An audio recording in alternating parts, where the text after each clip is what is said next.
So how involved is your agent in creating and refining books early? I mean, are you talking like from the moment you have an idea, just from those first 5 chapters before you go on? I assume Tasmanian Devil writer mode to get the book done in 10 days. Are you talking back and forth about the ideas before, during, all She through? texted me like 4 times today before this interview while I was washing groceries. I made my son text her back. I'm actually really incredibly blessed. It embarrasses her so much when I say this, but I had to chase her down to get her to be my agent. I don't know what it was about her. This is 15 years ago. She had just started her own agency. She had been training at Writer's House, and they had offered, they wanted her to come on as an agent. She decided she really wanted to start her own agency. She is the president of Prospect Agency, and it was a small boutique agency at the time. And I don't know, it's just everything about her appealed to me, and I'm like, this is my agent. She doesn't know it yet, but this is my agent. Her name is Emily Sylvan Kim, and she had just had a baby, and she wasn't really wanting to take on new clients. And I chased her down like through like 3 different conferences, and I got offers of representation from other agents, and I would call and be like, you know what, I've got this offer of representation, but I would really like to work with you. Can you please call me back? And like nothing, right? 3 times you did this? Through like, I assume we're perfectly reasonable and decent agents. Right? And they were perfectly they were perfectly great agents. And so I was like, okay, so finally I let 2 go, and finally on the 3rd one I was like, I'm gonna have to take this other agent if she doesn't call me back. And I was like, will you please call me back? Just let's have a conversation. And she called me back, and she says, and I just remember she's like, so I was up all night and I was thinking about it, and I decided, yeah, let's just do it. And that's how I got my agent. Nice. And we laugh to this day because she's become one of my, and I know not all agents and clients have this relationship, but she's become one of my absolute closest friends. She actually sent me candy and Vermont cheese today to help with my writing, my push to finish crush. And she was like, if you're stuck, like, let me know and we can brainstorm. So she tends to be really big idea. Like, I had this idea once for this book. I wanted, in the height of, the Greek gods and paranormal, I wanted to do a modern retelling of a Pandora story. And I wanted it to be like food poisoning in the cafeteria, like opening like the crypt and like hanging out in one of the New Orleans cemeteries, voodoo, all of these things. And she's like, yeah, but she's like, I feel like that's been done. And she's like, you know what? She's like, I just wonder, what if we just do it differently? Now, even this was about 9 years ago. So what if we just do it a little differently? What if instead of opening a box, Pandora opens an attachment, and she like starts this massive technological Armageddon? And that's just something my agent tossed out to me when we were on the phone. And this is something that you've written, or are we given another great idea for free? Okay. And I was like, oh my God, that's the best idea ever.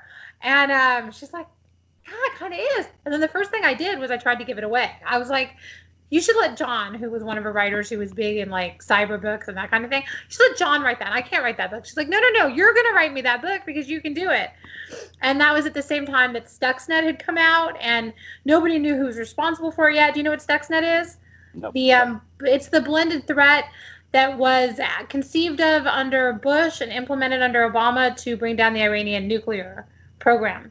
And it was half worm, half virus, and it was made partly by Microsoft, partly by the American government, a little bit by the Israeli government. But at the time, they had just found it because it did what blended threats do, and it had jumped. Like, it had very specific. It was working on a very, very narrow operating system that very few, systems ran on, and it had a kill date, and it had all of these other things. And it wasn't supposed to be able to jump. And of course it jumped, and they found it. A guy found it in Russia. And then suddenly it became this, this thing. And a friend of mine had given me an article on it. Rolling Stone had done an article on it at the time, and the American government had not claimed responsibility for it at that point. And but people who knew, what I mean, who understand how complicated this is, this blended threat knew that it had to come from somebody like Microsoft. It didn't come from a hacker.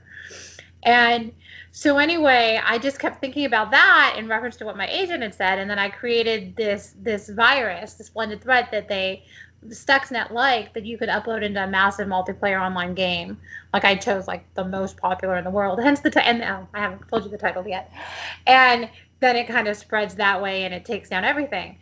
And it became this technological Armageddon that very quickly became like, if it takes down the lights, for example, it's one thing knowing that, oh, the structure's there and we'll turn the lights back on. Kind of like where we are now. Like food is still going. We know that this, you know what I mean? And eventually we'll be able to go outside again. It's another thing if it's gone and you don't know if it's coming back, right? That changes a lot of perspective. And so anyway, I did all this research on like what it would look like in a pandemic, which is why when this started coming around, I'm like, oh, this is what's going to happen. And it was really interesting to watch because I had talked to all these experts 10 years ago about what would happen during a pandemic and how it would go and what would happen if these different things went wrong. And it was really interesting to see how so many of them were just right on about how it was going to go. And my family was like, oh my God, stop telling us, just stop telling us. Because like every night it was, oh yeah, this is what's going to happen next. Sure enough. And so anyway, it ended up becoming this book that was called Doomed, which was a shout out to the first massive multiplayer online game. And it was a book, for many, many years, I thought it was the best book I'd ever written. It was the hardest one. It took me 6 months because the research was so hard because I'm not a tech person at all. And I wanted to get it right. You know, if you're going to do it, you got to do it right. And it ended up getting on a bunch of state reading lists. And the thing that I'm most proud of from the book is it's another really big book. It was 145,000 words. And it was named YALSA's best book for reluctant readers, even that big, the year it came out. And that was, as the English teacher in me, was like super proud of that one. Super proud. So anyway, she tends to do stuff like that. She'll tend to be like, so what if this just happened? And I'd be like, oh. And sometimes she's wrong. And sometimes, but like 80% of the time after she says it, like I come back and I'm like, you know what? I think you were right. And then we just kind of, so yeah, she'll throw out like, I think it should be Alaska. And I'm like, no, not Alaska. And then I'm like, yeah, maybe Alaska. Like that. What was it about Emily initially that made you bypass three other perfectly great literary agents? Perfectly great agents for her. You know, I really loved that she had trained at Writer's House. This 15 years ago, and even today, Writer's House is an amazing agency. I really loved that. I loved that she was like me. She was young and hungry and ambitious and really wanted to make a name for her agency. I really wanted to, do something in the writing world, someday, right? And I think it's safe to say you've done something in the writing world. There's a lot more yet for you to do, but I think you can go ahead and lay claim to that. Thank you very much. I appreciate that.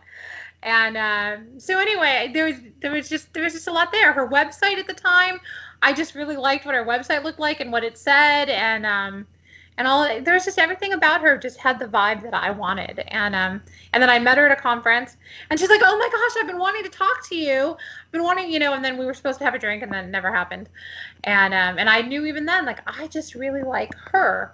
And she's never done me, like I always say, I've never brought her a book that she hasn't sold. And there are very few people who can say that about their agents. Like, I've never brought her a book she hasn't sold. So. Pretty impressive. Yeah. So I feel really blessed to have her. She's amazing.